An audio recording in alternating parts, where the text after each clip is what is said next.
പ്രശ്നം എന്താണ്? കേരളത്തിൽ വലിയ രീതിയിലുള്ള സംരംഭങ്ങൾ തുടങ്ങി. ആ സംരംഭങ്ങളെ നമ്മൾ പരിശോധിക്കുമ്പോൾ ആ ഡാറ്റാബേസ് മുഴുവൻ വ്യാജമാണ്. കഴിഞ്ഞ ദിവസം മനോരമ തന്നെ ഈ ഡാറ്റാബേസിലുള്ള സ്ഥാപനങ്ങളെ ചെന്ന് കണ്ടപ്പോൾ 60 വർഷം മുമ്പുള്ള ഹോമിയോ ക്ലിനിക്കും ബാർബർ ഷോപ്പും വരെ ഇതിൽ ഉൾപ്പെടുത്തിയിട്ടുണ്ട്. അപ്പോൾ കേരളത്തിൽ പുതിയ വ്യവസായികൾ വരുന്നു, സംരംഭങ്ങൾ വരുന്നു. വളരെ പോസിറ്റീവായിട്ട് നമ്മൾ അവരെ സ്വീകരിക്കുമ്പോൾ എന്തുകൊണ്ടാണ് ഇത്തരത്തിലുള്ള വ്യാജ കണക്കുകൾ അവരോട് പറയുന്നത്? സ്വാഭാവികമായും കേരളത്തിൽ നിക്ഷേപം നടത്താൻ വരുന്നവർ ആരുമായിക്കൊള്ളട്ടെ, അവരൊക്കെ ഇത് അന്വേഷിക്കാതെ അല്ലല്ലോ വരുന്നത്.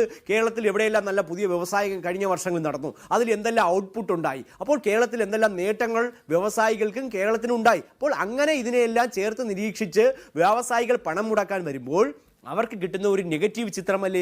വ്യാജമായ കണക്കുകൾ ഉണ്ടാക്കുന്നു, ഇത്ര പേർക്ക് തൊഴിൽ കൊടുത്തു എന്ന് പറയുന്നു. കൊടുത്ത സംരംഭങ്ങൾ പോലും യാഥാർത്ഥ്യത്തിന് നിരക്കുന്നതല്ലാതാകുമ്പോൾ ഇപ്പോൾ നിക്ഷേപത്തിന് അനുകൂലമായി വരുന്ന വ്യവസായികൾ പോലും മടക്കി അങ്ങ് ഫ്ലൈറ്റ് കയറിപ്പോവും. ആർക്കാണ് നഷ്ടമുണ്ടാകുന്നത്? നഷ്ടമുണ്ടാകുന്നത് കേരളത്തിലാണ്, കേരളത്തിലെ പൊതുസമൂഹത്തിനാണ്, കേരളത്തിലെയും രാജ്യത്തെ സർക്കാരുകൾക്കാണ്. അപ്പോൾ വരുന്ന വ്യവസായികളെ നല്ല രീതിയിൽ സ്വീകരിക്കുക എന്ന് പറഞ്ഞാൽ ലോക കേരള സഭയിൽ വന്നതുപോലെ 2000 രൂപയുടെ ഊണ് കൊടുത്ത് അവരെ പ്രീതിപ്പെടുത്തുക എന്നല്ല. കേരളത്തിലെ സാഹചര്യങ്ങൾ വ്യക്തമാക്കണം. മുൻകാലങ്ങളിൽ എന്തെല്ലാം അനുഭവങ്ങൾ വ്യവസായികൾക്കുണ്ടായി. ഇപ്പോൾ കിറ്റക്സിന്റെ അനുഭവം തന്നെയാണ് നമുക്കുള്ളത്.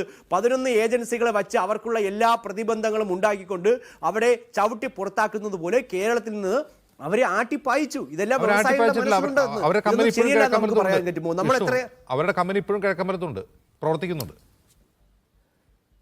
അത് കിഴക്കമ്പലത്തുണ്ടല്ലോ. അവരുടെ പുതിയ സംരംഭങ്ങൾ, അതുമായി ബന്ധപ്പെട്ട് അവർ നിക്ഷേപം ഇറക്കാൻ തയ്യാറായില്ലല്ലോ. അവർ മറ്റൊരു സംസ്ഥാനത്തേക്ക് അടക്കം പോകേണ്ട സാഹചര്യം ഉണ്ടായി. എന്തുകൊണ്ടാണ്? കാരണം അവരോട് വ്യക്തിപരമായും രാഷ്ട്രീയപരമായും ഉണ്ടാകുന്ന എല്ലാ വൈരാഗ്യങ്ങളെയും അവരിൽ അടിച്ചേൽപ്പിച്ചുകൊണ്ട് ഞങ്ങൾക്ക് താല്പര്യമുള്ളവർ മാത്രം ഇവിടെ വ്യവസായം ചെയ്താൽ മതി, ഇല്ലാത്തവരൊന്നും ഇവിടെ ചെയ്യേണ്ട, അങ്ങനെ ഒരു പൊതുനയം സ്വീകരിക്കപ്പെടുമ്പോൾ കേരളത്തിലേക്ക് വരുന്ന പുതിയ വ്യവസായികളെല്ലാവരും തന്നെ കേരളം വിട്ടുപോകേണ്ട സാഹചര്യം ഉണ്ടാകുന്നു. കാരണം അവരുടെ മുന്നിലേക്ക് പോലും സത്യസന്ധമായ ഒരു കണക്കുകൾ വയ്ക്കാനും ഒരു റിപ്പോർട്ട് ഫീഡ്ബാക്ക് നൽകാനും സർക്കാരിന് കഴിയാത്ത സാഹചര്യമുണ്ട്. കാരണം അവരും ഇതൊക്കെ പരിശോധിക്കുമല്ലോ.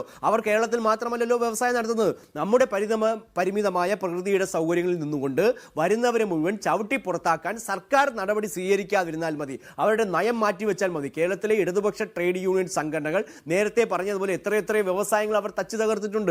വീണ്ടും അവരുടെ മുന്നിലേക്ക് ചുവന്ന കുരുക്കുമായിട്ടല്ല, ചുവന്ന കൊടിയുമായി വരാതിരുന്നാൽ മതി. അവരെല്ലാം മാന്യമായി വ്യവസായം ചെയ്യുകയും ലക്ഷക്കണക്കിന് യുവാക്കൾക്ക് വിദേശത്തേക്ക് പോകാതെ ഇവിടെ നിന്ന് അഭിമാനത്തോടെ തൊഴിൽ ചെയ്യാനുള്ള സാഹചര്യം ഉണ്ടാകും. ഇതില്ലാത്തതുകൊണ്ടാണല്ലോ കേരളത്തിലെ ചെറുപ്പക്കാർ മുഴുവൻ മറ്റ് രാജ്യങ്ങളിലേക്ക് പോകുന്നത്. അതിൽ രാഷ്ട്രീയ ഭേദമോ മതഭേദമോ ഒന്നുമില്ല. കാരണം അവർക്ക് നല്ല തൊഴിൽ സാഹചര്യം ഉണ്ടാകുന്നില്ല, നല്ല വ്യവസായ സംരംഭങ്ങൾ ഉണ്ടാകുന്നില്ല.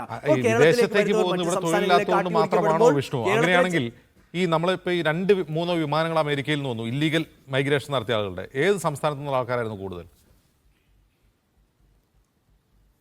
പല സംസ്ഥാനത്തും ഉണ്ടല്ലോ, പഞ്ചാബിലടക്കം പല സംസ്ഥാനത്തും. രാജ്യത്തേക്ക് ഏറ്റവും കൂടുതൽ ആളുകൾ ഗുജറാത്തിൽ നിന്നാണ്. ഏറ്റവും കൂടുതൽ ആളുകൾ ഈ നിങ്ങൾ പറയുന്ന വ്യവസായികളുടെ പർദീസിയായ ഗുജറാത്തിൽ നിന്നാണ്.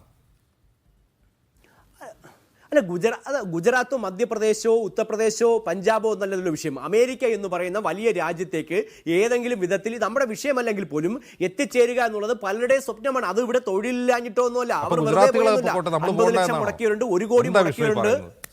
ഗുജറാത്തികളെ പോക്കോട്ടെ, നമ്മൾ ലീഗലായിട്ട് പോലും അവർ ഇല്ലീഗലായിട്ടാണ് പോകുന്നത്, നമ്മൾ വിസ എടുത്താ പോകുന്നത്. ആര് ഇല്ലീഗലായിട്ട് പോയാലും സ്വാഭാവികമായി ആ രാജ്യത്തിന്റെ നിയമത്തിനനുസരിച്ച് ചെയ്തില്ലെങ്കിൽ അവർക്ക് തിരിച്ചു വരേണ്ടി വരും. അത്രയേ ഉള്ളൂ. അവരെല്ലാം ലക്ഷക്കണക്കിന് രൂപ മുടക്കി പോയവരാണ്. ചിലയിടത്തേക്ക് പോകാൻ താല്പര്യം, ചിലരെല്ലാം സൗദിയിൽ പോകുന്നു, അവിടെ തന്നെ സ്ഥിരതാമസമാക്കുന്നു. മലയാളികൾ എത്രയോ പേർ ജിദ്ദയിൽ അവിടുത്തെ പൗരത്വം എടുത്ത് അവിടെ തന്നെ സ്ഥിരതാമസമുണ്ട്. അവർക്ക് ചില പ്രത്യേക താല്പര്യങ്ങളുണ്ടാകും ആ രാജ്യത്ത് തന്നെ വസിക്കണമെന്നത്. പക്ഷേ ആ രാജ്യത്തേക്ക് പോകുമ്പോൾ ആ രാജ്യത്തിന്റെ നിയമവും പൊതു സംവിധാനവും ഒക്കെ അനുസരിക്കേണ്ട ബാധ്യതയുണ്ടാകുന്നു. അല്ലാത്തവർക്ക് സ്വാഭാവികമായി തിരിച്ചു വരേണ്ടി വരുന്നു. സൗദിയിൽ നിന്നൊക്കെ എത്രയോ ആൾക്കാർ തിരിച്ചു വരുന്നു, പൊതുവാപ്പ് കഴിഞ്ഞിട്ട് പോലും അവിടെ തുടരുന്നവരുണ്ട്.